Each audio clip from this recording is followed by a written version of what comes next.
If you ask a Jewish person, is it this or is it that? What's the Jewish answer? Yes. That's right. You got it. No, but which one? Is it this or is it that? Yes. How could it be both? How couldn't it be both? The famous saying is 2 Jews, 3 opinions.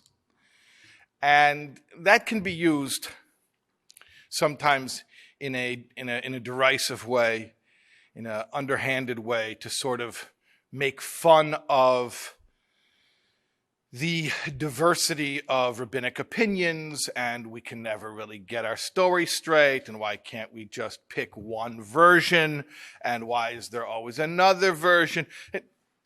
We're familiar with this. And what I want to try to explain today is that, first of all, it's true. Like most stereotypes, or like many stereotypes, they're rooted in truth. It is true. The 2 Jews, 3 opinions thing is a real thing. But I want to explain, hopefully with God's help, that that's not a bug, that's a feature.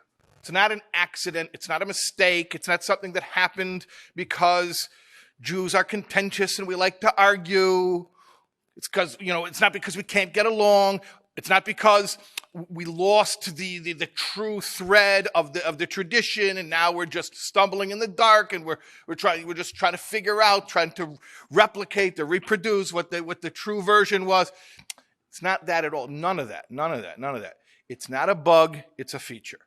We know that Beis Shammai and Beis Hillel, 2 schools of thought, 2 approaches to Torah, argued on almost everything. It was more common that they argued than that they agreed. And the point of the machlokes, the dispute between Shammai and Hillel, is not that this arose by accident, not that this was some type of a mistake that needed to be corrected, but that part of the authenticity, part of the genuine chain of tradition, just as much as God giving Torah to Moses at Sinai, from the very beginning, from the outset, embedded in the name of Moses himself, is this concept that there will arise a school of Shammai and a school of Hillel, and that they will have divergent approaches to the Torah. And furthermore, this is something that the Lubavitcher Rebbe points out, that we know from the Gemara, the Talmud tells us that although they disagreed, the sages of Hillel would state the law, first giving the opinion of their adversaries, first saying what Shammai's school holds. They would defer in that way, even though the halachic ruling is that the law follows the school of Hillel. The school of Hillel is the one who, quote unquote, is the winning side, and Shammai is what we call the dissenting opinion, and we say the opinion of Shammai first, and the school of Hillel themselves stuck to that. They would say Shammai's opinion first. So the Rebbe points out that in this saying of the Megala Amukes, that Moshe is the acronym Moshe, Shammai, Hillel, that even there you see whose name comes first. Shammai comes before Hillel. Shammai, who's the dissenting opinion, the one whose opinion halacha does not follow, and yet he's listed first. So it's not that you were the winner, you were the runner-up. I'm sorry, we took a vote, and we're going to follow your opinion, not your opinion. It's not what it is. That even a dissenting opinion, even the opinion that we don't follow, not only is valid, but in some ways has precedence and is mentioned before the opinion that we do halachically follow. Okay, now it's getting really confusing. You know the parable about the blind men and the elephant? So the parable is there were 5 blind men that encountered an elephant. Of course, they can't see, so they experience the elephant by touch. So afterwards, they were asked to describe an elephant. So one blind man said, an elephant is very much like a boa constrictor. Another blind man said, an elephant is very much like the flap of a tent. One blind man said, an elephant is very much like a wall. One blind man said, an elephant is very much like an oak tree. And the last one said, an elephant's very much like a jump rope. How could they all be describing the same thing? How could they all be describing one entity, the same elephant? And the answer is that the blind man who said that the elephant is very much like a boa constrictor, he was touching the elephant's trunk. And the blind man who said an elephant's very much like the flap of a tent, he was touching the elephant's ear. And the blind man said an elephant's very much like a wall, he was touching the body. And the blind man said that the elephant's very much like the oak tree, he was touching the foot. And finally, the fifth blind man, the one who said that the elephant's very much like a jump rope, he was touching the tail. So who was right? They were all right. You're also right. It's not a joke, it's true. They were all correct. And yet, neither of them had the complete picture. None of them had all of the aspects and attributes and properties that make up an elephant. Okay, so think of it like this. There's an infinite God with an infinite Torah, or as the Zohar tells us, God and his Torah are one. So you have an infinite God with an infinite Torah. Now, this infinite God with his infinite Torah has made a decision to reveal this infinite Torah to finite minds. Tell me it's possible that a finite mind can glance at the infinite truth and take it all in at once. Not possible. Rather, what do? Each of us stands at a vantage point. The way the Balatanya, the Alter Rebbe, the first Rebbe of Chabad describes it in the introduction to Tanya.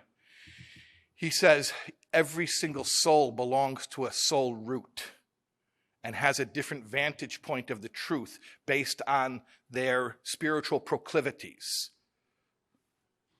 So every finite scholar, we're all finite, even if you're 1,000,000 times smarter than everyone else, that's still a finite number. Each finite scholar has a different angle, a different perspective, appropriate to his or her spiritual proclivities and personality. And then when you put it all together, now you have a picture of an elephant. So it's not that there's a dissenting opinion and we're going to be nice and also mention it. It's that we need the dissenting opinion in order to round out and complete our picture of the truth. And without the dissenting opinion, we wouldn't have a complete picture of the truth. Now you're going to ask yourself, if that's so, okay, great. So then halachically, let's follow them all. That's a different story. That's a different story. See, halacha is about behavior. It's about action. And action is governed by the laws of time and space. And the laws of time and space dictate that I can only take one action, not its opposite action, at one time. So for instance, Shammai has a very legitimate, valid, and true perspective that on the first night of Hanukkah, how many lights should you kindle? The first night of Hanukkah, Beis Shammai would say, 8, all of them, light them all. And then with each night, you light one less. And there's an explanation why. It's from a perspective of potential. Each night you've cashed in the potential and you have less potential left. Beis Hillel will say on the first night of Hanukkah, you light one because in actuality, he looks at it not as potential, but as actuality. So in actuality, you've only had one night of Hanukkah. On the second night, you've had 2, and you light 2. On the third night, you've had 3 nights. Now you light 3. From a philosophical perspective, they're both equally valid and true. And in fact, I don't have the truth unless I have both of them. From a practical standpoint, which is what halacha is concerned with, I got to pick one. And not I got to pick one like it's up to my personal opinion, my personal preferences. There's a system. There's a system for how halacha is codified and how we pick the opinion that we follow halachically. But the fact that an opinion is followed halachically doesn't make it more true. It just makes it more practical. If you ask a person, tell me the truth, the conceptual, philosophical truth, and they tell you one version of the truth. And then you ask another person, tell me the truth, and they tell you the exact opposite of the truth. The philosophical term here is thesis and antithesis or antithesis. So one guy tells you a thesis statement. He makes a statement, A, this is the truth. The other guy comes in, he says the antithesis, the antithesis, the exact opposite truth, B. So you got A and you got B, and there's no compromise between them because they're absolute opposites. Is it A or is it B? Is it A or is it B? And like any Jewish question, now you're starting to get the hang of it. If you ask a Jewish person, is it this or is it that? What's the Jewish answer? Yes. That's right. You got it. No, but which one? Is it this or is it that? Yes. How could it be both? How couldn't it be both? If you want to nail it down to being A or B, that's not the whole truth. The truth is the emes. Emes is Aleph, Mem, Saf. Aleph is the first letter of the Hebrew alphabet. Mem is the very center letter. Saf is the very last letter. So Aleph, Mem, Saf. Emes means the entirety of the truth, the whole story, the whole truth. And if you want the whole truth, then I'm going to have to present you with contradictions. If there are no contradictions, it's not true. It's an oversimplification that you may be more comfortable with, but it's not the truth. Now, halachically, when we have to pick behavioral norms, like we were saying before, we'll pick one aspect of the truth to determine the behavioral norms. That's called halacha. But if you ask me conceptually, are the ideas of Beis Shammai any less credible, any less essential than the ideas of Beis Hillel? The answer is no. They're no less credible. They're no less essential. And in fact, Elu ve'elu divrei Elikim Chaim, like the Gemara says in Eruvin. You know what that means? Elu ve'elu divrei Elikim Chaim. These and these are the words of the living God. I'll explain to you what that means on two levels. On a simple level, you know what it means? It means they're both true. You're both right. Elu ve'elu divrei Elikim Chaim. They're both right. They're both the words of the living God. On a deeper level, you know what it means? You want the words of the living God? You want infinite truth, real truth, God's truth? Then elu ve'elu. You need both. Until you've got both, until you've got thesis and antithesis, you don't have the emes, you don't have the truth. And that's the connection between Torah and threes. Because you got A, which is the thesis. You got B, which is the antithesis. And then you have C, which is a heightened perspective that is lofty enough to have room for both of them. What we call synthesis. Thesis, antithesis, synthesis. And by definition, synthesis is a heightened perspective. I just want to make sure this is clear. When we talk about C, which is the synthesis, I don't mean lukewarm water, where you take hot water and cold water and you pour them into one bowl and now you got lukewarm water. That's compromise, which is nice, but that's not synthesis. Synthesis is Kabbalistically, you have chesed and gvura and tiferes, right? You have kindness and severity, and tiferes is compassion. Okay, so I'll give you a practical example of what this means. We'll use the kindness and the severity, the emotional expressions of these concepts. If you walk down the street with a stack of $100 bills and you just start handing them out to everybody you pass, that's called chesed. That's kindness. You know, there's a term, chesed chinam, indiscriminate kindness. It's actually a redundancy because the definition of kindness is that it's indiscriminate. When God created the world, it was indiscriminate kindness because it was unearned. It was completely unearned because there was no one there yet to elicit the kindness. So you're walking down the street and you're just handing out $100 bills. That's kindness. Now, you walk down the street and you've got a pocket full of $100 bills and you're looking around and you say, I'm not giving it to anybody here. Nobody's getting this. Is my money. That's called gvura. Gvura is restraint. It's withholding. It's also din, which is judgment. You're making a judgment. I don't want to give anybody. Severity.